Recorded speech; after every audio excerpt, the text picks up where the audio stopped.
Well, you're missing out on drama if you haven't seen this. The View almost evolved into a wrestling match this past week when someone dared pop the echo chamber on its fear-mongering over Donald Trump, and surprisingly this time it was Whoopi Goldberg when she apparently offended Ana Navarro a lot by simply asking Americans at home to take a breather from politics for the holidays, and it got so bad the producers had to cut to a break. Just take a look at this beauty before we dive into it. And the other thing is, listen, he makes lots and lots and lots of noise. He says he's going to do all these things, and he does this, and I say this, I try to say it at least once a week.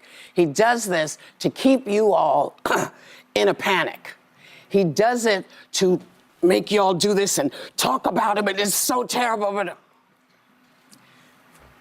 all we have to do from now until January 21st is be with our families, be with our kids, do our jobs, make sure our checks don't bounce, make sure that we are taking care of ourselves and our families.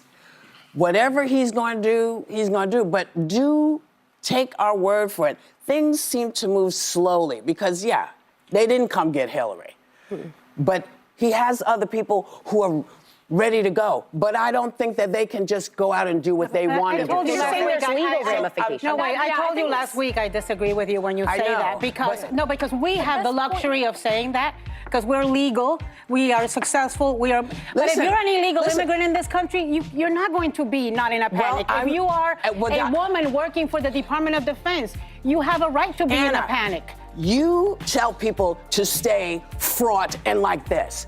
I'm telling people to prepare, Whoopi. I'm telling people to prepare. They're not prepared? They are prepared. So that means that they can't be relaxing and enjoying Christmas. No, it doesn't mean that. When winter is coming. No, it doesn't. All right, but who actually watches this seriously? And all of the things that should have broken the ideological bubble on The View, they're quarreling over this? I've got a simple question. Whoopi, if a new dictator's taking the reins of the country that you love like you've been telling people for the last 4 years, why just sit down and wait for it? And Anna, you may have the luxury of worrying about politics over your personal life, but a majority of Americans are not shielded from the daily struggles of life to even spend Thanksgiving and Christmas worrying about national politics. That's why the hypocrisy and elitist attitude just jumps out at you through the screen, and it only got worse. Winter is here. Right. Winter's been with us, and my point is we can lay down and do nothing for the next 15 days and then be freaking out for the next 4 or 2 years. But my point to you is we are in a privileged position that a lot of people who are going to be under his attack who is going through the same thing. I want his enemies listed. I'm not panicking. Yeah. Like, we just have to live. We have to figure out what we're panicking for. America. We don't know what we're panicking for. They're throwing 50,000 things at you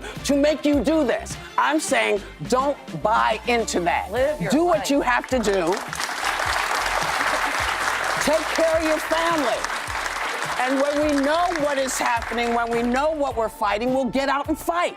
That's what I'm saying. Yeah. I'm not saying don't do anything. I'm saying don't be this. Gotta say, that's the longest I've heard the producers play the outro music, and you can almost imagine them behind the camera signaling them to cut the commercial. And you know what? This isn't the first time that something like this has happened because the panel has a tendency to devolve into a catfight if not everyone is just nodding along. And God forbid someone dares to do that in front of Whoopi Goldberg as the person steering the show, you'd end up in a similar fate as we've seen before with Jeanine Pirro, Meghan McCain, and now Ana Navarro. Not even if you're willing to excuse them for their emotion with the raised voices and flailing hands, is there any merit to what they're even fighting about? To answer that question, I don't even think you need more than simply showing them the mirror of their own past statements. Here's what Ana Navarro has saying for basically this entire election year, and of course, even before that. Republicans out there who are sitting on the fence, just do it this one time. Do it this one time. Vote for the Democrat to save the country. Listen to Liz Cheney. When everything goes back to normal, then become a Republican again, like Alyssa will become, and probably Anna. Kamala said the day of the robust two-party system will come back. Well, but listen, the thing is this. We can have policy differences. You can have policy differences with Kamala. You can have policy differences with Liz Cheney. We are not at a point right now to be talking about policy differences. This is not about economic difference because we are not running against a normal human being. Right. We are running against Donald Trump, who is an existential threat to humanity and democracy. Before we just go, I do want to say, I am still a Republican, and I I don't believe it's my job to tell people how to vote, but to give them the facts. And I have facts, having worked closely with him, that they just may not know. I feel that's my duty to the country. So I think, and allow the chips to fall where they may. People will decide how they vote, but that's what I'm going to do. Isn't it so long before the audience starts expecting you to walk the talk and act in accordance with the fear-mongering you do on air? Or is that just for the views and clicks? Ana Navarro is one of the more Trump-paranoid women on the panel, and it's not exactly surprising that she'd be the one ringing alarm bells for a Trump presidency before he's even taken office. And of course, how can you miss the blatant inherent contradiction that she conveniently misses, that the dictator she wants Americans to panic about has been voted in by a sizable majority of the electorate which simply disagrees with her. If 75 million people think you're wrong, at some point you should stick to your head out of the sand and listen if they make sense.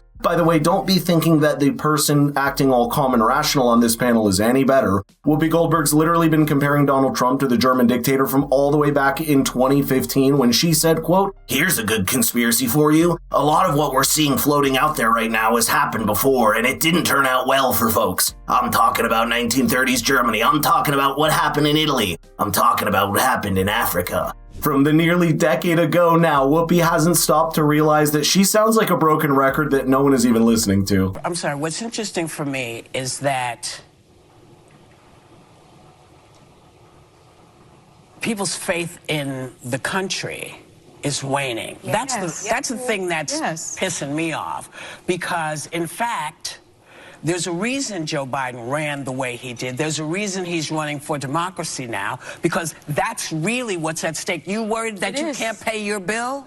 Wait till the other guy becomes president, and you won't have to worry about it because you'll be in some camp somewhere. Because that's his promise. His promise to us is he's going to force people to do his bidding. And also, just as, so he's it's not always been great people that have been on the cover of Time, right? It's been people like Joseph Stalin and Adolf Hitler and Khrushchev and Khomeini. So he's in that kind of company as well. Wow, being a producer on The View must be one heck of a stressful job. You're standing on your toes all the time, listening out if someone on the panel says something so absurdly ridiculous or defamatory that it drags the entire show and network down with it. Perhaps the reason this show has any audience at all is because it only makes sense if this is all you listen to. In fact, the panel even tries to fool you into the impression that you find lively debate here by shouting over at each other occasionally over some asinine nonsense like this. But the fact is, The View over the last 3 decades has failed to evolve with the rise of the internet and social media because people can now